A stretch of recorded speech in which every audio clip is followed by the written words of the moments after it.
সিটে বসো, তুমি সিটে বসো, সিটে বসো, এখন সিটে বসতে হবে, সিট লাগাতে বেল্ট লাগাতে হবে, নামবে ট্রেন হয়ে গেছে। কাশ্মীর দেখে নিয়েছো, এখন চলো বাড়ি।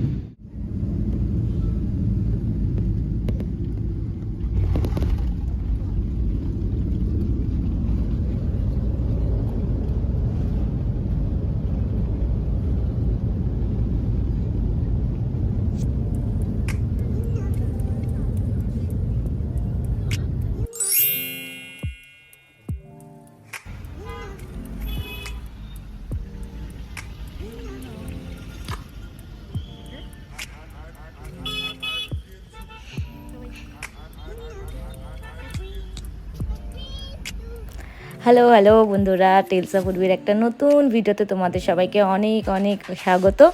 তোমরা ভিডিওর থাম্বনেল দেখে বুঝেই গেছো যে এটা কিসের ব্লগ। হ্যাঁ, এটা কাশ্মীর যাওয়ার ব্লগ, আমার ড্রিম ট্রিপ বলতে পারো, আমার পছন্দের।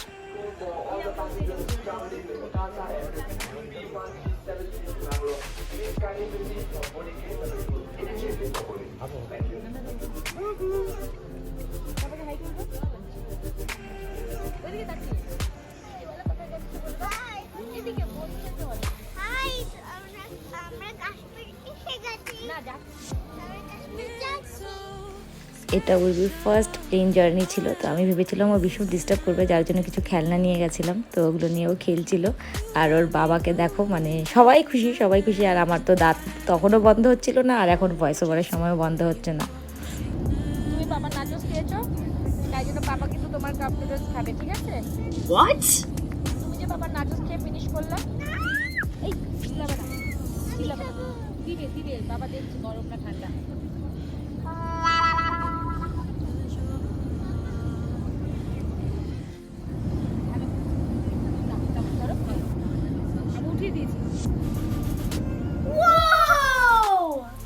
আমরা এইসব মজা করতে করতে পৌঁছে গেছি আমরা দিল্লি। তো এখন আমাদের ফ্লাইট ল্যান্ড করছে আর কি। তো খুব সুন্দর জার্নি ছিল, আমি ভাবতেই পারিনি উর্বি এত সুন্দর করে ট্রাভেল করবে বলে। না হলে আমি তো ভেবেছিলাম যে ও ভীষণ বিরক্ত করবে। তো যা চলো, সেটা হয়নি, ভালোই মজা হয়েছে।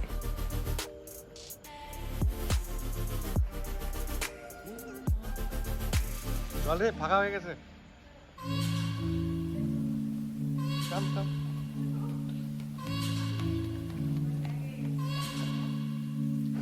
কি আনন্দ, কি আনন্দ, মানে দাঁত আর আমার বন্ধ হয় না।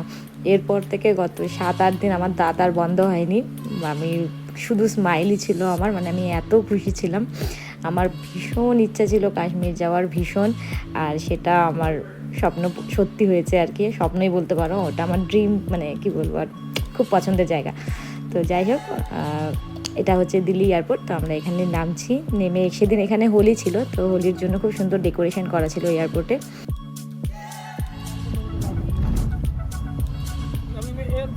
एयरपोर्ट पे बैठा हूँ।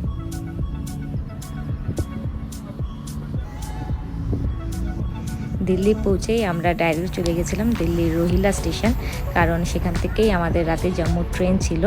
ট্রেনটা কি দুরন্ত জাট দুরন্ত বলে একটা ট্রেন ছিল, সেটা রাতে ছিল। তো আমরা সারাদিন দিল্লিতে হল্ট পেয়েছিলাম বলে আমরা ভেবেছিলাম যে দিল্লিটা ঘুরে নেব।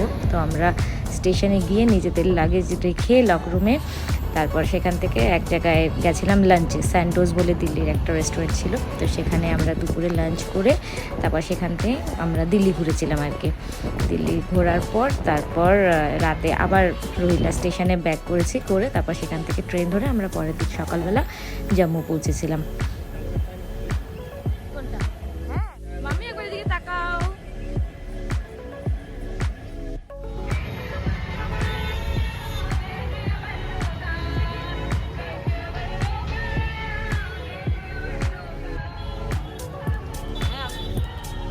এই সেই স্যান্টোস রেস্টুরেন্ট, যেখানকার বাটার নান আমাদের সবার ভীষণ ভালো লেগেছিল।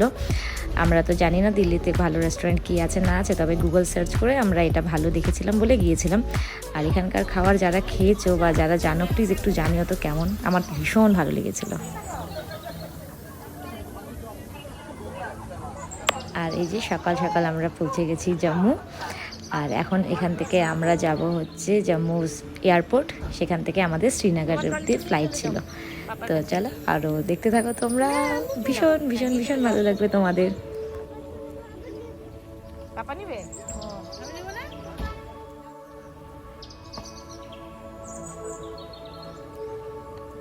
এই কোথায় যাচ্ছে কোথায় যাচ্ছে?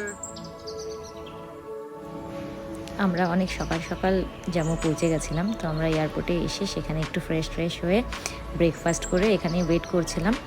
আমাদের 12টা নাগাদ ফ্লাইট ছিল, আর বাবা এখানে আমাদের পুরো ট্রিপ লিখছিল যে কোথায় আমরা নেমেছি, কোথা থেকে উঠছি, কী টিকিট প্রাইস ছিল। বাবা এগুলো করতে ভীষণ ভালোবাসে, তো বাবার কাছে ব্যস্ত।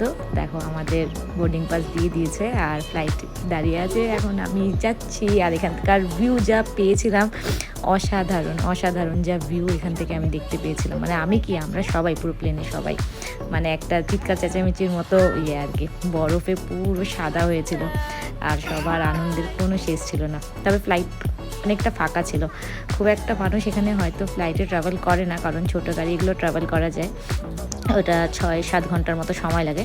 তো অতক্ষণ জার্নি আমরা করতে চাইনি বলেই ফ্লাইটটা নিয়েছিলাম। তো চলো তোমরা এবার ভিউটা দেখো, দেখি তোমাদেরও ভালো লাগবে। মেঘের নিচে দেখো বাবা, যেখানে সবুজ হয়ে আছে না, ওই জায়গাটা।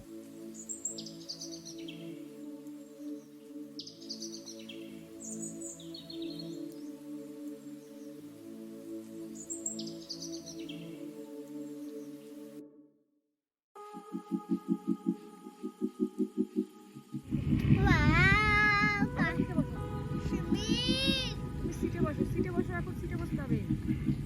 সিট লাগাতে বেল্ট লাগাতে হবে, নামবে ট্রেন হয়ে গেছে। কাশ্মীর দেখে নিস, এখন চলো বাড়ি। কাশ্মীর ফিনিশ। আর দেখলে তো ভিউ মনে হচ্ছিল না একদম মেঘগুলো ভেসে যাচ্ছে, আর সেগুলো মনে হয় হাত দিয়ে ধরি, এরকম একটা আনন্দ মনে, যে কি শান্তি মানে বলার মতো না। আর এই আমরা শ্রীনগর এয়ারপোর্টে ল্যান্ড করেছি, আর এখানে আমরা যেই হাউস বোটে এখন যাচ্ছি আর কি, সেখানের সাথে আমাদের আগের থেকে মানে ওই হিসেবে প্যাকেজ করা ছিল। তো ওনাদের একজন এসেছিল এখানে আমাদেরকে নিতে, তো উনি বাইরে দাঁড়িয়েছিল, তো আমরা সেখানেই যাচ্ছি। এখন এখান থেকে আমরা রওনা দেব আমাদের হাউস বোটের উদ্দেশ্যে।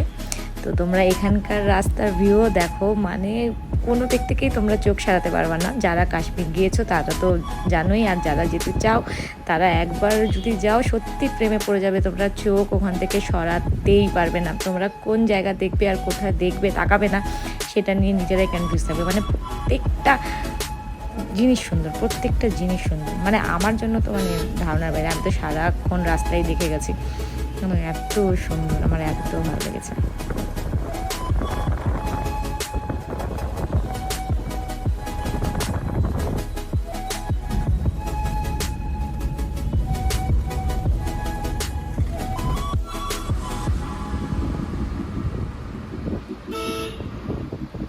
কাশ্মীরকে যে কেন মানে ভূস্বর্গ বলে, হেভেন অন আর্থ বলে, সেটা আমি না গেলে হয়তো কোনো দিন বুঝতে পারতাম না যে কেন বলে। আমি যখনই যেভাবে যেখানেই সুযোগ পাবো না কেন, আমি অবশ্যই আমি কাশ্মীর যেতে চাবো। কাশ্মীর সুন্দর, কাশ্মীরের প্রত্যেকটা মানুষ সুন্দর, প্রত্যেকটা মানুষের ব্যবহার সুন্দর।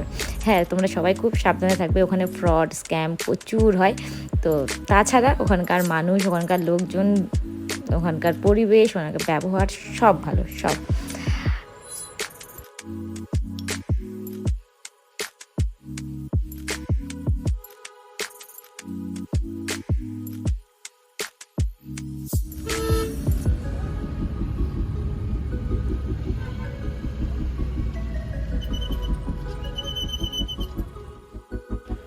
এখান থেকে লেকটা শুরু, মানে ডাল লেক আর কি, যেখানে সব হাউস বোটগুলো তৈরি। আর এখানে আমরা যে হাউস বোটে ছিলাম, শ্রীন হাউস বোট, সেটা ভীষণ সুন্দর ছিল, সেখানকার মানুষের ব্যবহারও ভীষণ ভালো ছিল। আমরা সেই হাউস বোটের ভিডিও, আমি শ্রীন হাউস বোট, সেটার ভিডিও তোমাদের সাথে শেয়ার করব। আর প্রত্যেকটা ভালো হাউস বোটের নিজস্ব শিকারা এখানে ছিল, যারা তোমাদেরকে নিয়ে যাবে আর নিয়ে আসবে। আর তাছাড়া এমনি শিকারাও এখানে থাকে, যারা হাউস বোটে থাকে না তারাও যাতে শিকারা রাইড করতে পারে। তো আমাদের বাকি ভিডিও দেখার জন্য তোমাদেরকে পরের পার্ট দেখতেই হবে। তো সবাই ভালো থেকো, বাই বাই।